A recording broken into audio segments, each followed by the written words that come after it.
nakasulat na po sa aking statement. In fact, it's just a reiteration of the previous statements by Executive Secretary, by Secretary Mina, Karangaman of DBM, by our Senate President, and the President himself. So, basically, ang sinasabi naman natin is wala pong problema sa ating 2025 GAA.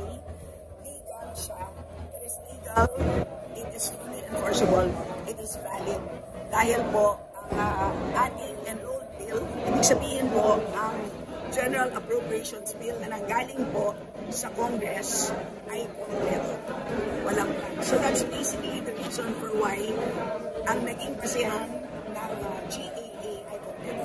But we do acknowledge po, ma'am, that there are blanks nga po doon sa BICAM report na pinirmahan ng BICAM and ni-ratify ng plenaryo. Yes, so notwithstanding any typographical errors or any adjustments that are needed as a result of amendments, ay authorized naman po ang technical staff ng both House and Senate to make all of these necessary corrections. And just to clarify or to reiterate, at the point of signing by the BICAM members, ay lahat naman po ng appropriations amounts have already been decided upon. Ibig sabihin, lahat po ng naging corrections ng ating technical staff, lahat po yan ay ministerial na lamang. Ibig sabihin, calculator activity na lang po. So, lahat po, wala na po silang discretion dahil lahat po ay decided na po by the BICAM members at the point of signing. Considered typographical error daw po yung pag-fill in the blanks ng mga amount? There are some na typographical error.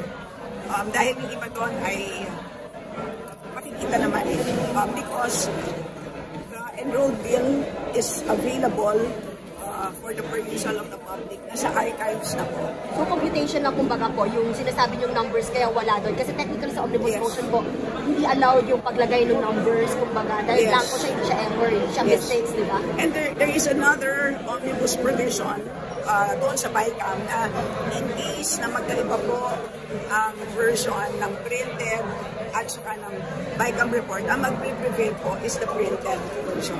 Since when po itong practice na ito Suprema, ano po masasabi ko? Ay, salita na po dyan si Senate President. So okay lang sa ito. Sinabi naman niya na ang batas lang po ang nadadala sa Supreme Court. Malaya naman po ang Since when pa po itong practice na nag-ratify po tayo ng BICAM report na may mga blanco po sa budget? Since when? Which Congress pa po nag-start? Itong omnibus provision ay lagi pong nandyan. Ito po allowing our technical staff or being given the authority to make necessary corrections. Lagi pong nandyan yan, taon-taon. Thank you po. Bakit may bakit nagkaroon ng ganong expose si Congressman Luma? Ano yung reason behind it? Siya na lang po tanungin ninyo.